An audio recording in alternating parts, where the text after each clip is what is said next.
Now, in April 2003, the then Mayor of London, Ken Livingstone, introduced the congestion charge to central London.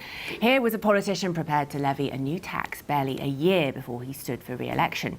16 years on, the current mayor is doing much the same thing, introducing the ultra-low emission zone on Monday, which will see vehicles which do not meet strict emissions standards charged a daily fee of £12.50 to drive within the current congestion zone. Tom Edwards has the details.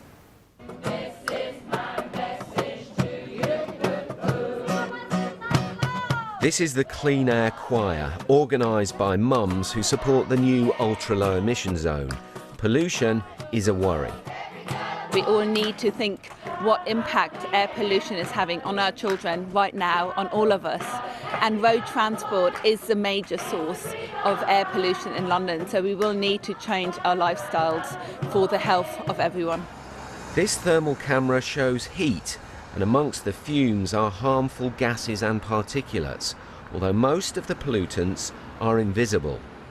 This is what our filters look like. They're white when they go out, and then when they come back again, having sampled the same air as you would breathe in a day, they look like this.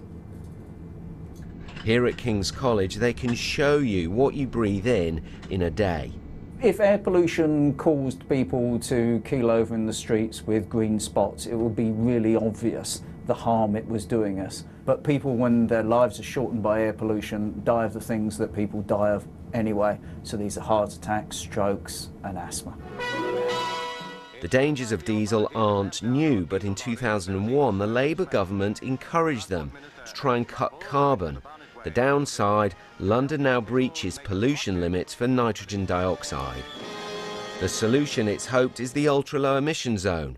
So who will have to pay? Well, roughly speaking, if you drive a petrol vehicle over 13 years old, you'll have to pay to enter the congestion charging zone. But what this is really aimed at is diesel vehicles. If you have one that's over 4 years old, you'll have to pay the £12.50 a day, and it runs 24/7.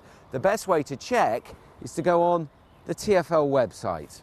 For many businesses like this one in Barking, it means extra costs. It seems really unfair, and it's not just us, it's across the industry. It's everybody that owns a van or a truck that earns a living with it. We've had a couple of small businesses local to us where their margins are so tight, they operate in central London. They've now had to decide to cease trading because they can't get a retrofit kit and they can't afford to replace their vehicles. There's no doubt this is one of the most radical anti-pollution measures anywhere in the world, and what it's really about is trying to get drivers to change their behaviour and drive much cleaner vehicles. In the beginning, it's going to affect about 40,000 cars a day, but it's set to expand to a much larger area in 2021. From Monday, the zone will cover the congestion charging zone, but in 2 years' time, it'll cover the whole area inside the North and South circulars. We've called this Sadiq Khan's poll tax. We really think it could have implications that large. The air quality benefit of expanding the zone over and above the inner London zone really aren't worth the effort they're going to be putting in. The ULEZ is a first step, but it's a tiny bit of London. It needs to be much, much bigger. It needs to go beyond the North and South circular. No one should be left out of the clean air zone. Environmentalists want a total diesel ban. Critics say the zone is too draconian. City Hall concedes it can't please everyone.